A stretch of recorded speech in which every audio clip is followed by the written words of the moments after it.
Welcome back to my channel. வாங்க நம்ம இங்கே புது வகையான வீடியோக்குள்ளே நம்ம இன்றைக்கி போக போகிறோம். என்ன பண்ணலாம்னா எல்லா பரோட்டா வச்சு கிளி பரோட்டாங்கிற பேரில் சிக்கன் போட்டு பண்ணலாம், மட்டன் போட்டு பண்ணலாம். நம்ம வந்து ஃபிஷ் வச்சு பண்ணலாம்னு ஒரு முடிவு பண்ணியிருக்கோம். நம்ம அதை தான் வீடியோ பண்ண போகிறோம். பாருங்கள், அதுக்கு தேவையான ஃபிஷ் பாருங்கள் நல்லா வறுத்தெடுத்து வச்சுருக்கோம். அதுக்கு தேவையான பரோட்டா ரெடி பண்ணி வச்சுருக்கோம். கூடவே நம்ம முட்டையும் பாருங்கள் 2 கட் பண்ணி வச்சுருக்கோம். வேக வச்சு எடுத்து 2 கட் பண்ணி வச்சுருக்கோம். மசாலா கிரேவி தேவைப்படுதுங்க. அதில் கிளி பரோட்டா தேவைப்படாது. நம்ம அதை ரெடி பண்ணி வச்சாச்சு.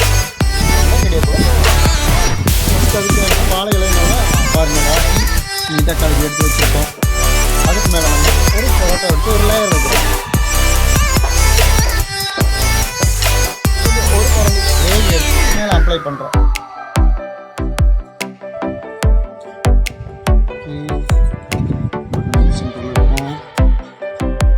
அதுக்கு மேலே ஒரு மீன் பாருங்கள்,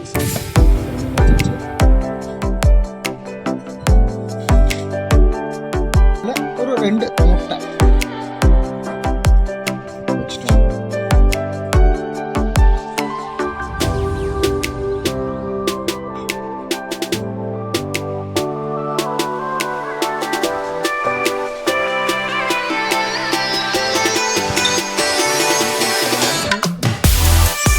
ஒரு பரோட்டா கூட நம்ம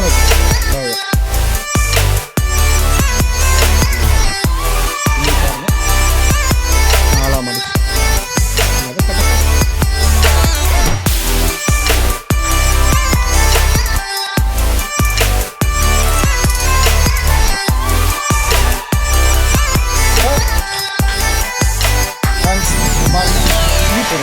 சூப்பராக பாருங்க கட்டிட்டோம். இனி அதை தோசைக்கல்ல வச்சு எடுக்க வேண்டியதுதான் வேலை. பரோட்டா தயாரிக்க வேண்டிய கல் ரெடியாக இருக்குங்க. இப்போ நம்ம கொஞ்சம் எண்ணெய் ஊற்றியாச்சு. கட்டி நல்லா காய்ச்சிருக்கு. இப்போ கட்டி வச்ச அந்த புளியை இதுக்குள்ள வைக்கிறோம்.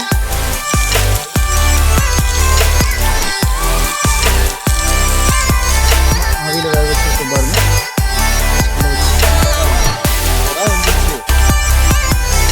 இது நம்மளோட புளி பரோட்டா ரெடி ஆயிடுச்சு.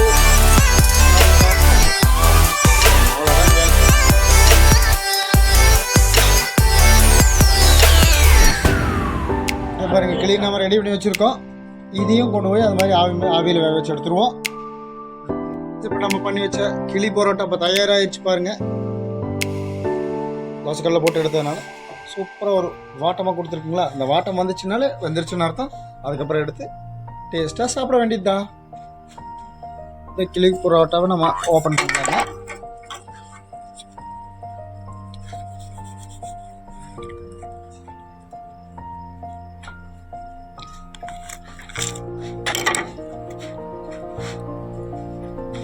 இப்படி வச்சுன்னு பார்ப்போம்.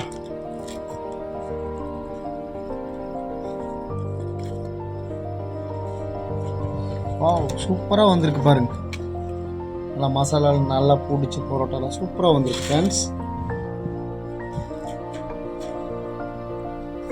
நல்லா பேஸ்ட் மாதிரி நல்லா பிடிச்சி அப்ளை ஆகிருக்கு. ஓகே, சூப்பராக நல்லா வந்துருக்கு.